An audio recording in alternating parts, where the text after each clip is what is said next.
Good morning, welcome to news analysis. నేను జ్యోత్స్న. డిస్కషన్లోకి వెళ్లే కన్నా ముందు వివిధ పత్రికల్లో వచ్చిన వార్తా కథనాలను ఒకసారి చూద్దాం. తెలంగాణ వార్తా పేపర్స్ చూసినట్టయితే ముందుగా ఈనాడులో వచ్చినటువంటి వార్తా కథనాలను మనం చూద్దాము.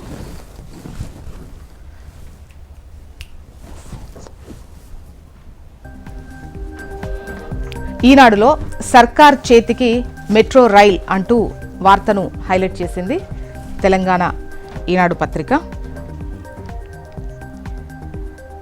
ఇక్కడ మనం చూసినట్టయితే ముఖ్యంగా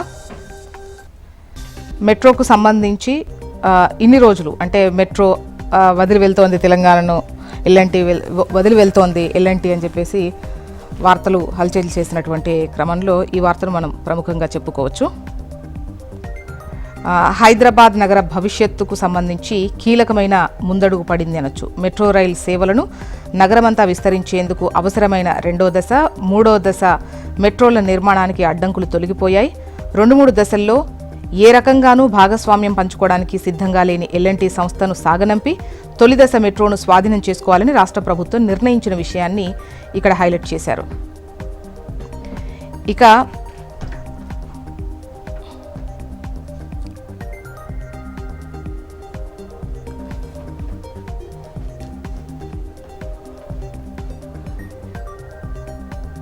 ఆంధ్రజ్యోతికి వెళ్దాం.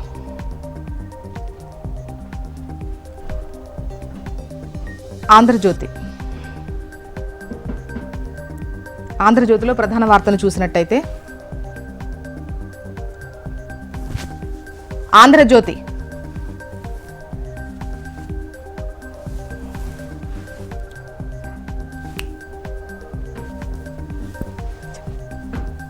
ఆంధ్రజ్యోతిలో ప్రధాన వార్తను చూసిన ఆంధ్రజ్యోతి పేపర్ ప్లీజ్.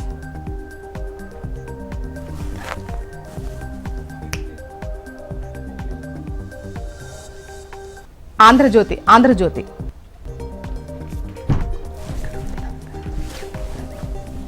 సర్కార్ చేతికి మెట్రో అంటూ ఇక్కడ కూడా ఇదే వార్తను హైలైట్ చేస్తూ ఇక మొదటి దశ నిర్వహణ ప్రభుత్వానిది అంటూ ఇచ్చారు. 13,000 కోట్ల రుణం చెల్లింపుకు అంగీకారం.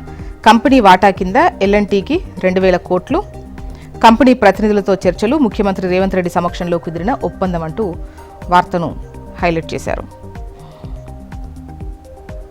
నమస్తే తెలంగాణ.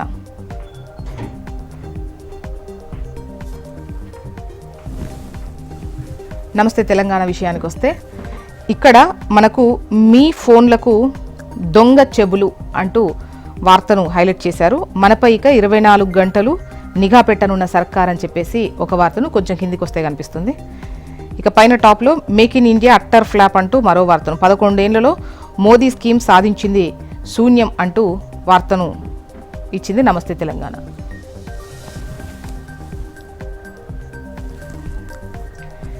ఇక ఏపీ వార్తా విశేషాలు చూస్తే ముందుగా ఈనాడు చూద్దాం. ఈనాడులో ఇకపై ఏటా డిఎస్సి అంటూ వార్తను హైలైట్ చేసింది ఈనాడు. ఇదే ఇక్కడ ప్రధాన వార్త. యువత సన్నద్ధమవ్వండి, అన్ని ఖాళీలకు నోటిఫికేషన్ ఇస్తాం. 15 ఏళ్లలో 14 డిఎస్సీలతో 1,96,619 మందికి కొలువులు ఇచ్చాం. మెగా డిఎస్సీతో 15,941 ఉద్యోగాలు భర్తీ చేశాం. విలువలతో కూడిన విద్య అందించాలి. కొత్త ఉపాధ్యాయులకు నియామక పత్రాల పంపిణీలో సీఎం చంద్రబాబు నాయుడు అంటూ వార్తను హైలైట్ చేసింది ఈనాడు.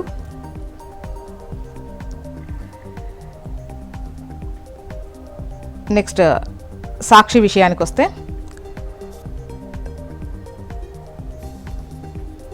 సాక్షిలో మనకు చిరు ఎవడు అంటూ అసెంబ్లీ వేదికగా ఎమ్మెల్యే బాలకృష్ణ చేసిన అనుచిత వ్యాఖ్యలు ఇవి అంటూ వార్తను హైలైట్ చేసింది సాక్షి.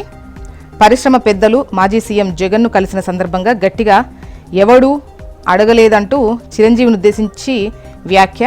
మాజీ సీఎం వైఎస్ జగన్ పైన బాలకృష్ణ పరుష వ్యాఖ్యలు. వెంటనే బాలయ్య వ్యాఖ్యలను తీవ్రంగా ఖండించిన చిరంజీవి అమెరికా నుంచి ప్రకటన విడుదల. జగన్ తనను సాధారణంగా భోజనానికి ఆహ్వానించి గౌరవించారన్న మెగాస్టార్. నాడు తాము చర్చించిన మీదటే వీర సింహారెడ్డి, వాల్తేరు వీరయ్య సినిమా టికెట్ రేట్లు పెంచారన్న చిరంజీవి. ఇవి ఇవాళ వివిధ పత్రికల్లో వచ్చినటువంటి వార్తా కథనాలు. ఇప్పుడు ఒక చిన్న బ్రేక్ తీసుకుందాం. బ్రేక్ తర్వాత డిస్కషన్లోకి వెళ్దాం. Stay tune.